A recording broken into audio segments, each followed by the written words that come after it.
Now, this is for the first time MIT closed its symposium.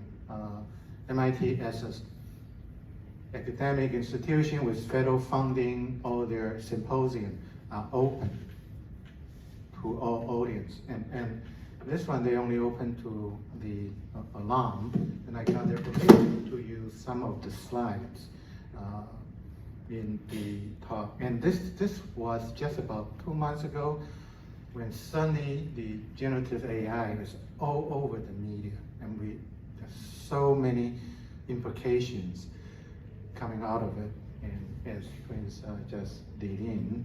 So let's go to the next slide.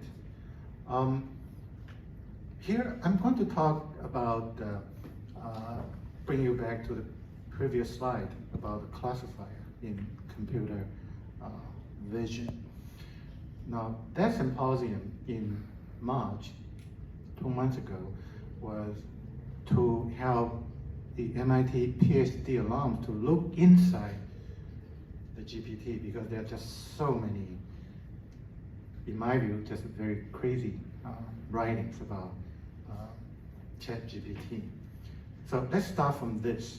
Okay, remember we talk about a classifier, which is part of computer vision, and generation using a generator as GPT, generative, pre-trained,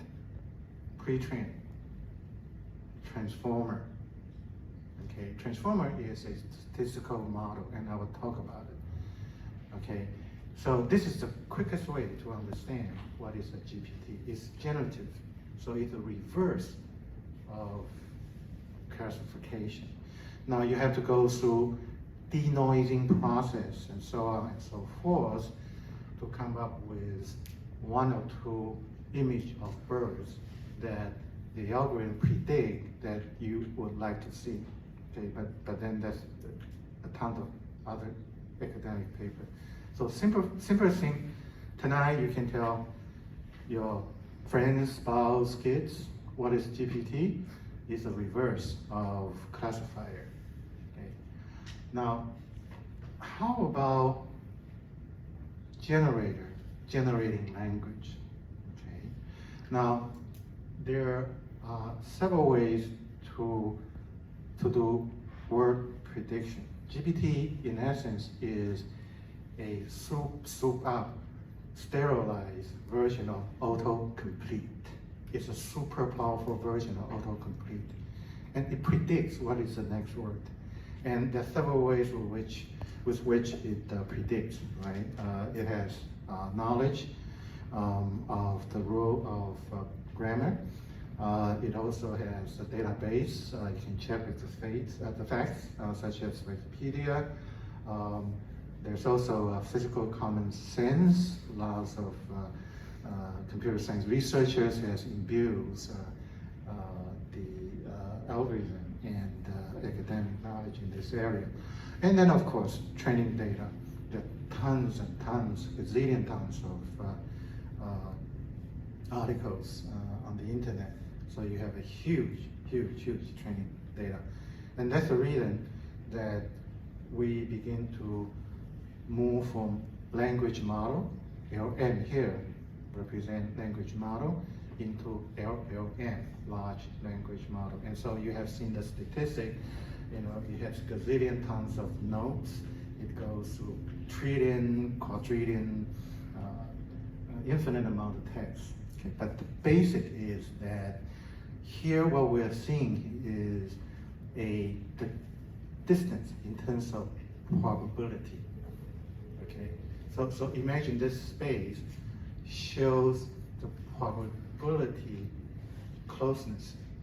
Okay, so for example, on the upper right corner, those seems to be names, right? So probability-wise, they are closer together.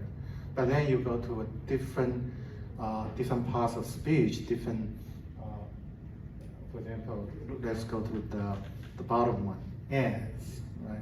It's not a name, so probability-wise, that is right next to other grammatic parts, the probability is lower.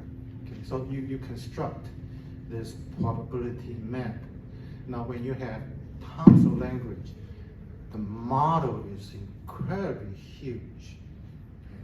So when Prince was generating those fun responses, it's a super powerful autocomplete. It's so powerful, it cannot be done on your PC. Is in the cloud, and behind the cloud, on the cloud, that's huge.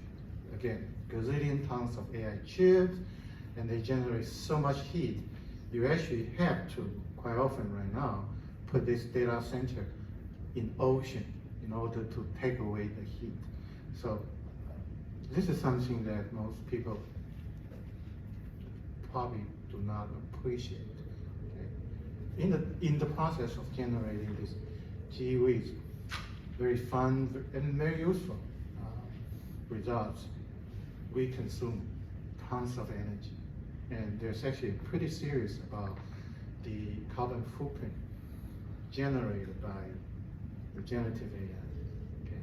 And let me use an analogy.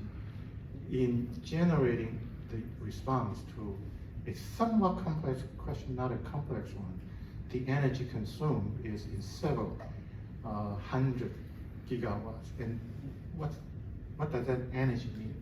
That means you take 1 kilogram of mass on the surface of Earth, you shoot it up to low Earth orbit, that's the energy consumed in generating answer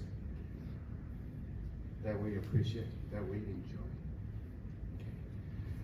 Now,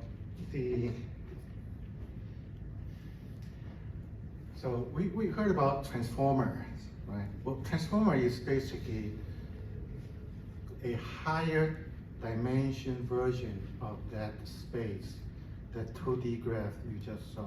This is when you have gazillion tons of words stringed together, you build a super high dimensionality probability correlation matrix. And by now, we are talking about huge tensor space. It is, where's the microphone here? It doesn't kind of pop into the media attention overnight. Actually, there's a key paper called Attention is All You Need, for those who are more on the technical side. Once this published in around 2016, this previous models, sequence-to-sequence neural model, the previous generation, we begin to have today's transformers. It's probability, it's statistics. That's the reason for the same prompt that Prince put into ChatGPT. The answer come out is foundationally random. It's just statistically very probable. And because of this, it can hallucinate. It can write things that are totally convincing, but detached from the physical reality. And there are a lot of discussions about the consequences of this. However, I found, in my personal view, a very, very powerful fix to this issue of hallucination. I will talk about it in the end. It just came out, maybe just last month. And that's the reason I want to put all the questions, or defer the question to the very end. Let's skip this one. Now, the AI that we found out over the past 1.5 decades, a couple types of AI. Now, number one of the AI for robots is that this AI cannot hallucinate. Okay, imagine that if you attach your AI to your robot, and your robot begin to hallucinate, because they are very powerful hardware, you can kill people. You can destroy the workforce. So none of this AI for robots is capable of being hallucinated. Now, the best way to demonstrate this robot is let's look at the end results. So both MIT and Max Planck Institute intelligent system. Taught a mini cheetah robot to run at record-breaking speeds. But speediness is not its only remarkable trait. Using the learn by experience model, artificial intelligence and machine learning, this robot is capable of responding to changes in environment and terrain while in motion. An adaptive robot that can correct their own mistakes may allow robots to build more diverse skills and functions. MIT researchers have taught them. Okay. The researcher at MIT Robotics Lab is a personal friend of mine, and Max Planck Institute Intelligence System, the director of which I have been an advisor to his startup. This area is just incredibly exciting, and we'll see the next example. That's the future of AI for robots. Learn by yourself and watch and learn. Watch and learn. Okay, you don't have to do coding. No coding. Watch and learn. And this is a recent video released by Meta. It's called Artificial Visual Cortex. Meta is taking artificial intelligence and robots into a new era. The parent company of Facebook has announced that they're one step closer to developing robots with advanced skills, and they say they've created a way for robots to learn from humans performing daily tasks through videos. And some of those tasks will include cooking, cleaning, sports, and even crafts, which is a little scary, Jess. How do you think about what do you think about this? I am always scared of robots, but listen, I'm a little tempted at the sound of them cleaning up my bathroom. Not gonna lie. Yeah, look at them. So you're seeing them, they're taking that object off the dresser there and then moving it to a whole other room, which is pretty insane, so they can clean for us. I feel like that's organizing. I want to see them sanitize. There you go. With a sponge, scrubbing in the tub. Scrub the tub. Yeah. That would be really nice. I'm with you on that one. Thank you.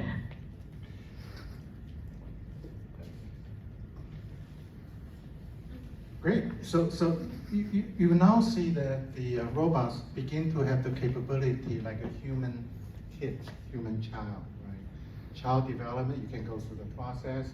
They watch and learn. You don't have to do coding. And now we are beginning to introducing AI to control, say, welding robot. Now in the past, welding robot, you do have to do precision programming so that you can make sure the weld spot is precisely at the location. But now they are using AI to make the process very intuitive. Go to next. So now AI and robots are so powerful, AI begin to exhibit human child's behavior, watch and learn.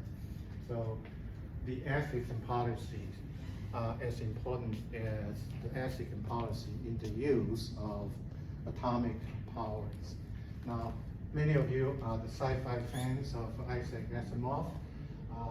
You know his three laws of robots, and there's actually a fourth law. So we're going to skip this. Pretty recent academic development of the laws of the robot is that is Professor Bryson in Bath University in UK. Well, first, she said that all this principle, all the following principles should be at a policy level, and that's the reason why it should be policy. Now, the principle of killing. Now, Isaac Asimov's the first law is that you cannot kill, but we all know that in the nation-state level, it has been widely been used in killing. So a lot of expressions here. Principle of compliance with all the laws, policy, regulation. Principle of commoditization, meaning that AI robots are no different from cars. And in fact, Cruise, self-driverless car is an AI robot. So it has to be safe, it have to provide security, privacy, and all that. The transparency, okay? What kind of algorithm is in the robot needs to be transparent. And then who is legally responsible for that robot? Basically, it's just like if you own a car, right? Should you not register your car the same way you register your robot? Maybe California pretty soon should have a instead of DMV, what do you call it? Should be kind of robotic registration bureau. And of course, algorithmic transparency, independent ethic review boards. This comes from the medical ethics review board.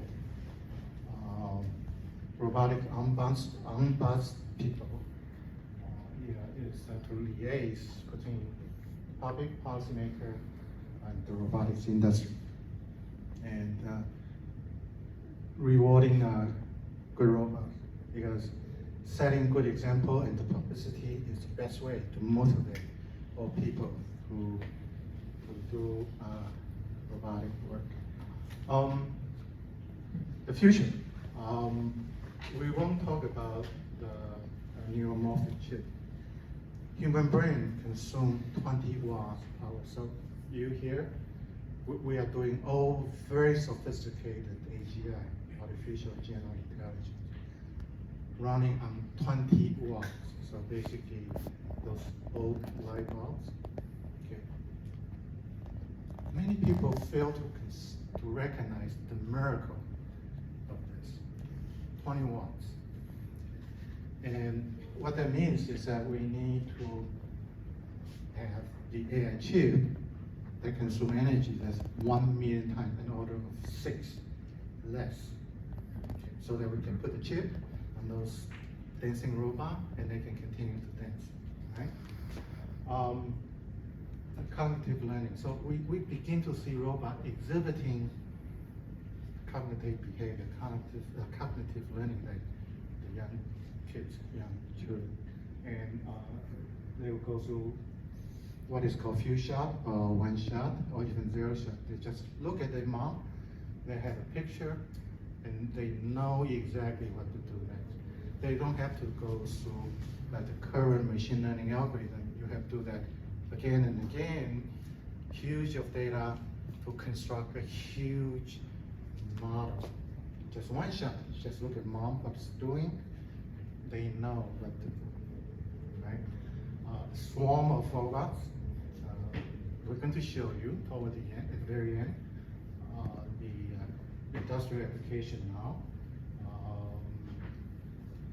Finally, I think this is very, very powerful. And this is kind of like a simple kind of twist to generative AI, and then can deal with lots of issues that has been in discussion. So we'll show that. All right, let's go to the swarm one. That is about the, let's do this. This is in today's logistics. Just wanted to...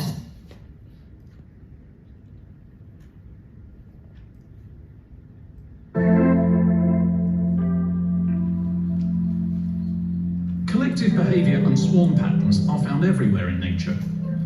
Robots can also be programmed to act in swarms. Researchers at the Max Planck Institute for Intelligent Systems, MPIIS, Cornell University, and Shanghai Jiaotong University have developed collectives of micro-robots which they can move in any formation they want. The miniature particles are capable of reconfiguring into many different formations quickly and robustly. Floating on the surface of water, the versatile discs can go in circles, dance the boogie, form pairs, bunch up into a clump, spread out like gas, or form a straight line like beam. All right. So these are the swarm robots.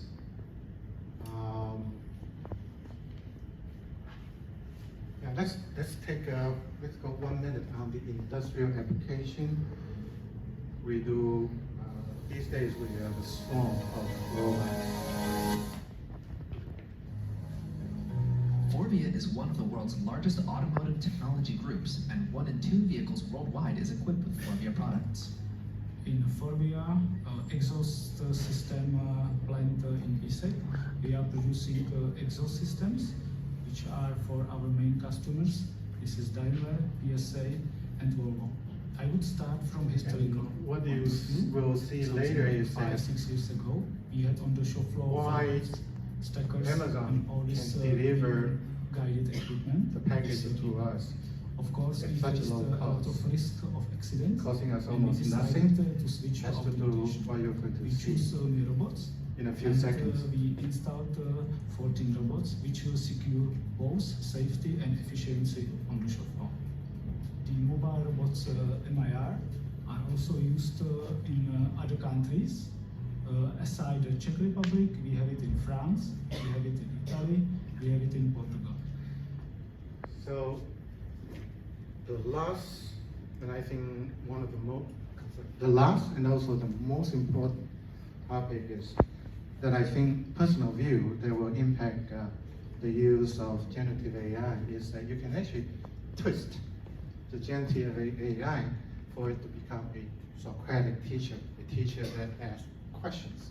Okay, so instead of just kind of affirmative, this is the answer, and in fact it could be hallucinating. You can twist it. So for example, this is the current AI, right? It will give you a response. It does not allow kind of affirmative action and statements. But then you can say, you can twist. Does it follow that?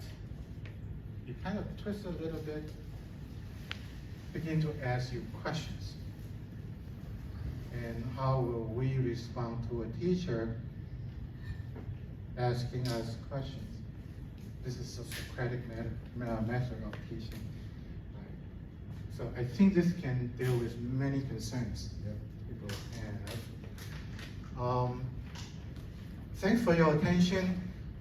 Because of the tight schedule, we are going to reconfigure the room for the 3 o'clock actual demonstration. And in the meantime, feel free to ask questions and I'll answer. And if we need to move chair, I can tell you. Yeah. First, let's take a moment. Thank you to SuperTech FT. Thank you, folks. Thanks, everyone. That was mind-blowing.